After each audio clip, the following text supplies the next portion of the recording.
네, 여러분 안녕하십니까? 오늘 아침 뉴스 여러분과 공유하겠습니다. 조선일보 배성규 논설위원이 아침에 칼럼을 썼는데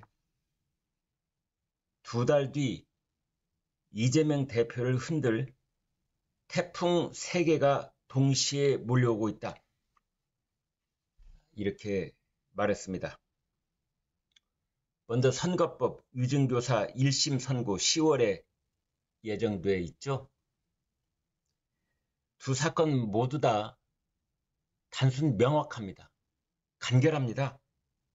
증거도 있고 증인도 있고 녹취도 있고 선거법하고 위증교사 둘 중 하나라도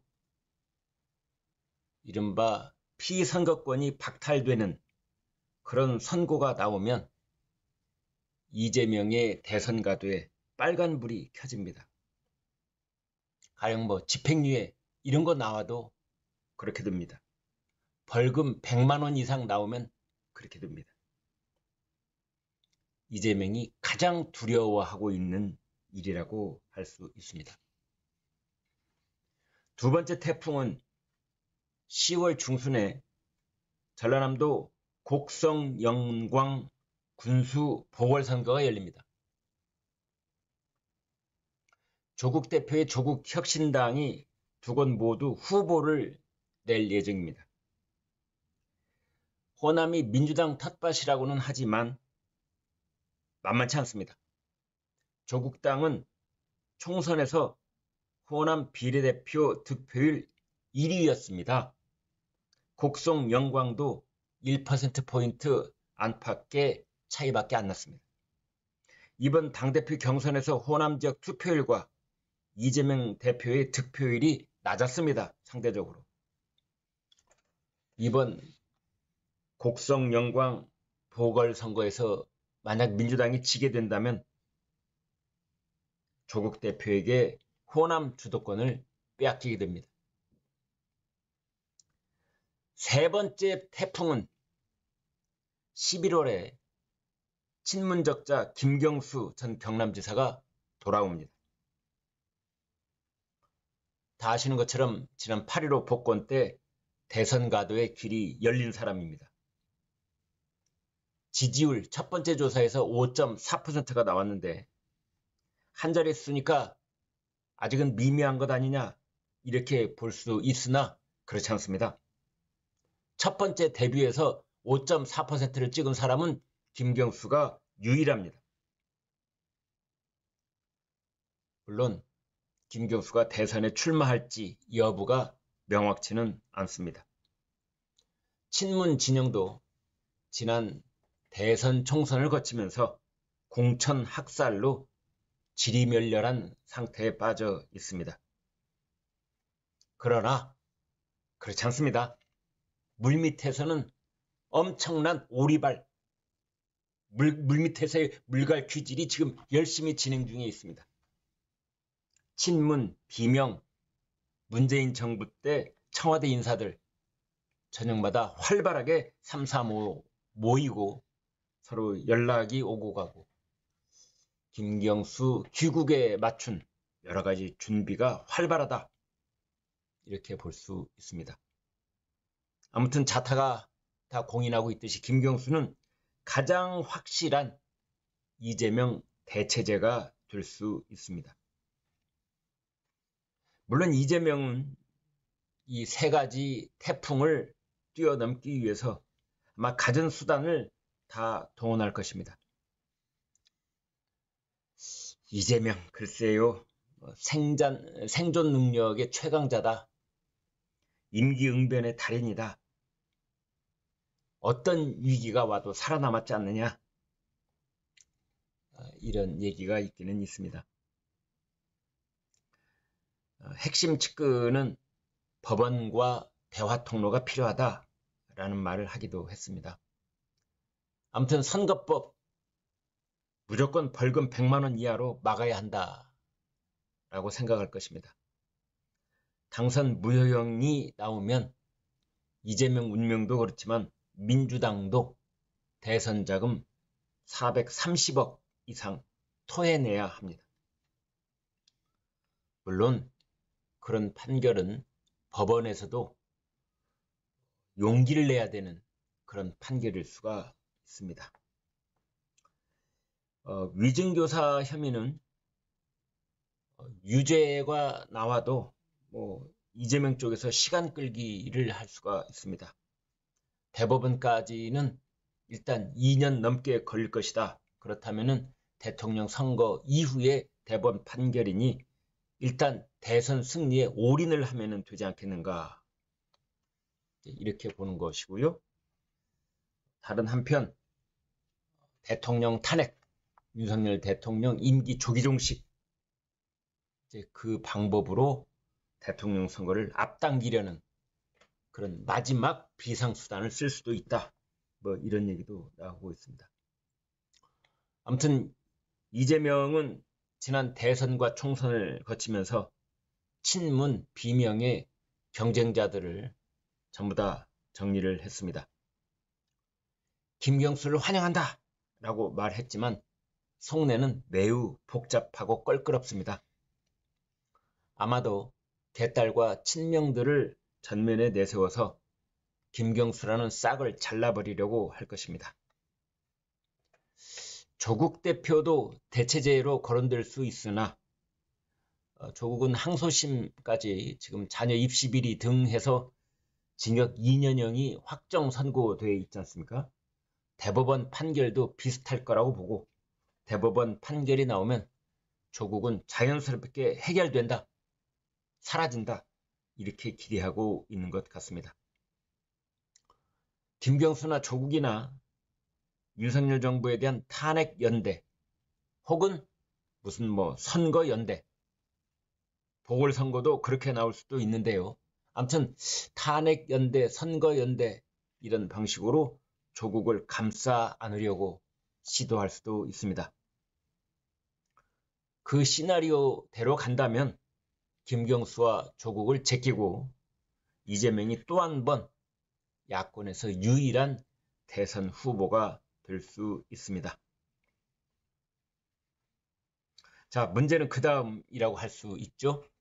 이재명 대표 유일 체제를 유지하려면 홍위병 역할을 해온 개딸 친명 패권 더 막강해질 것입니다. 다른 목소리는 용납하지 않을 것입니다.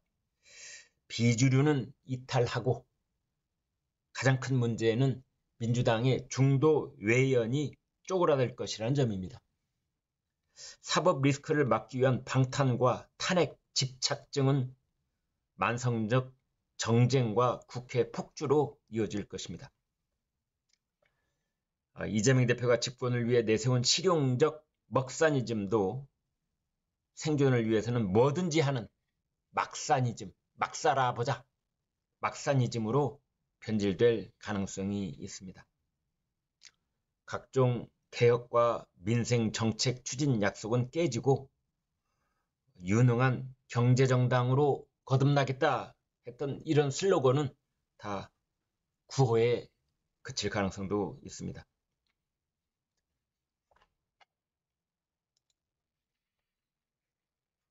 약속은 약속일 뿐 다시 정쟁에 올인하는 것, 이재명 대표와 민주당의 지난 2년이 그러했습니다. 이번 일요일 날 8월 25일 국민의힘 한동훈 대표, 더불어민주당의 이재명 대표 양자 회담을 갖는다고 하는데 국민의힘 쪽에서는 정쟁은 그만하고 민생을 논의하자 이렇게 나오고 있고 야당 쪽에서는 해병대 특검법에 토달지 말라 이제 그러고 있습니다. 지금 의제를 놓고 서로 삿바싸움을 하고 있다 이렇게 보시면 되겠습니다. 여러분 아주 심각한 뉴스가 하나 있습니다. 미국의 대통령 선거를 앞두고 민주당, 공화당 양당이 새로운 정당 강령, 이른바 정강을 내놓았는데 양쪽에서 북한 비핵화라는 문구를 모두 삭제한 것으로 확인됐습니다. 대화를 거부하는 북한이 핵 능력 고도화 및 도발 수위를 높이는 상황에서 국제사회의 북한 비핵화 원칙인 완전하고 검증 가능하며 불가역적인 비핵화, 이른바 CDID 기조가 흔들리는 것 아니냐, 이런 우려가 나오고 있습니다. 북한과 대화를 하기 위해서 핵 보유를 인정하고 핵 군축 협상으로 접어들 가능성이 있다, 이런 우려가 나오고 있습니다. 저는 사실은 이러한 문제를 몇 년 전부터 저 개인적으로 제 칼럼을 통해서 또 이런저런 자리에서 끈질기게 제가 문제를 제기해 온 바 있습니다. 결국은 핵을 가진 나라가 중도에서 포기하는 경우는 거의 없다, 이렇게 보면 됩니다. 미국의 NPT 정책, 핵 확산 금지 조약, 이것은 실패했습니다. NPT가 출범할 때 핵 보유국은 5개 나라, 안보리 상임이사국들이었습니다. 그러나 지금은 9개 나라가 됐습니다. 5개에서 9개로 됐는데 핵 확산 금지 조약은 실패했다고 봐야 되지 않겠습니까? 이제 거기에서 얻은 학습 효과는 뭐냐? 핵은 한 번 갖게 되면 결국은 국제 제재가 어떻고 뭐 경제적으로 압박을 어떻게 넣고 별 수단을 다 동원해도 핵 보유라는 것은 그 해당 국가의 생존권하고 직결되어 있는 문제이기 때문에 결국은 보유 쪽으로 가게 되는 겁니다. 여기에서 여러분 지금 뭐 이런 논의 저런 논의가 다 있는데요. 다 쓸데없습니다. 결국은 1년 뒤, 2년 뒤 그 시점이 문제일 뿐 대한민국 그렇습니다. 핵 보유국으로 가는 길 말고는 다른 방법은 없다. 그게 2차 세계대전 이후 세계 질서가 보여준 그 확증적 그 과거다. 그래서 핵 보유에 관해서 한국, 어쩌면 일본, 언젠가는 대만 보유하지 말라는 법이 없다. 저는 이렇게 봅니다. 왜냐하면 이렇게 대각선을 그어보면은 말이죠. 북쪽과 서쪽, 소련, 러시아, 북한, 중국 다 핵 보유국입니다. 여기에 맞서 있는 한국, 일본, 대만 핵 비보유 국가입니다. 뒤에는 막강한 미국이 받치고는 있다고는 하지만 엄밀하게 따지면 미국은 제3자입니다. 태평양이라고 하는 상당한 거리를 이격하고 있는 나라입니다. 한미동맹, 피로 맺어진 한미동맹 좋지요. 굳건하지요. 방금 말씀드린 것처럼. 그러나 금년 미국 대선에서 민주공화 양당의 정강에서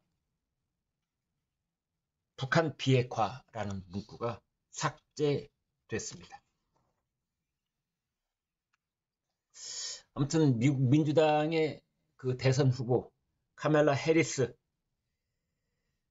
지금 분위기를 한껏 고조시키고 있고 나오는 여론조사마다 민주당의 해리스 이 여성 후보가 도널드 트럼프를 앞서는 것으로 그렇게 나오고 있습니다. 해리스 지금 전당대회 첫날 싸우면 이긴다 이러고 있고, 바이든 현직 대통령 미국 영혼을 지키자 그러고 있습니다. 우리나라 곱비 풀린 가계 빚이 1896조, 역대 최대입니다. 6월 말 기준으로 그렇습니다. 가계부채 2000조 시대에 육박하고 있습니다. 서울 집값은 기록을 경신하면서 지금 뛰어오르고 있고 주택담보대출도 급증하고 있습니다. 정부가 뒤늦게 대출 한도 축소에 나서고 있습니다만 골든타임을 이미 놓쳤다, 이런 비판론이 나오고 있습니다. 조선일보가 오늘 의지를 가지고 지금 민주당이 주도하고 있는 이른바 반일 정서에 불떼기 하고 있는데, 이 정치권의 못난 반일 캠페인, 여기에 경종을 울리는 그러한 기획기사를 여러 면에 걸쳐서 게재를 하고 있습니다. K-팝, 코리안 팝, 이 거센 열풍은 일본 열도를 석권하고 있고 저페니즈 팝, J-팝은 한국 땅에 상륙을 했는데, 그리고 스타트업, 첨단 기업, 교류는 갈수록 급격하게 늘어나고 있는데, 야당은 독도 영유권 부정하면 내란죄다 라는 식으로 철진한 유행과 타령을 하고 있습니다. 야권에서는 연일 반일 감정을 자극하는 강경 발언을 쏟아내고 있습니다. 오로지 대한민국에서 정치권만, 그것도 야권만 과거에 매달려 역행하고 있는 것입니다. 한국 스타트업은 일본 열도로, 일본 첨단 기업은 한반도로 이렇게 손잡고 가는 경제가 되고 있습니다. 한국과 일본은 윈윈하는 스타트업이라고 볼 수 있습니다. 클릭 몇 번으로 양국에서 중고 거래가 가능해지고 채용 노하우 주고 기업 정보도 공유하고 있습니다. 기업용 AI 앱 개발 공동 창업도 있습니다. 첨단 산업 분야 기술 협력도 강화되고 있습니다. 일본 기업은 한국의 R&D 센터와 공장을 짓고 있습니다. 문재인 정부 때 악화된 갈등을 극복하고 한국과 일본은 사실상 시장 통합 단계에 이르고 있는 것입니다. 문화 부문에서는 더욱더 국경이 빠르게 사라지고 있습니다. 일본을 사로잡은 K-팝에 이어서 J-팝도 한국에서 열풍을 일으키고 있습니다. 일본의 아이돌, 밴드, 내한 공연 줄을 잇고 있습니다. 11월 국내 첫 J-팝 음악 축제 열립니다. 티켓 예매 시작 5분 만에 매진됐습니다. 유튜브, 틱톡, OTT 통해서 양국의 음악이 퍼져나가고 있습니다. J-팝 음원 재생수 1년 사이 93%나 늘었습니다. 애니메이션 주제가 부른 가수들도 인기입니다. 그런데 우리 야권은 어떻습니까?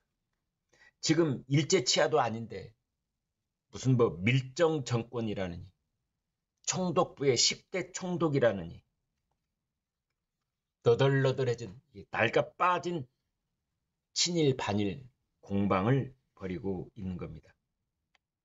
야권에서는 식민지 지배 미화 때는 공직 금지하자, 처벌 규제 법제화하자, 이걸 당론으로 추진한답니다. 네, 이종찬 광복회장, 이런 상황에서 대통령실에서 배려해야 할 것은 일본 천황이 아닌 국민의 마음이다. 이런 또 말을 했네요. 한국에 있는 빅3 백화점, 일본 캐릭터 모시기 경쟁을 벌이고 있습니다. 유니클로 매장도 확대되고 있습니다. 올 상반기에 한국인 444만 명이 일본을 찾았습니다. 항공사들은 추석 연휴에 맞춰서 항공편을 증편하고 있습니다.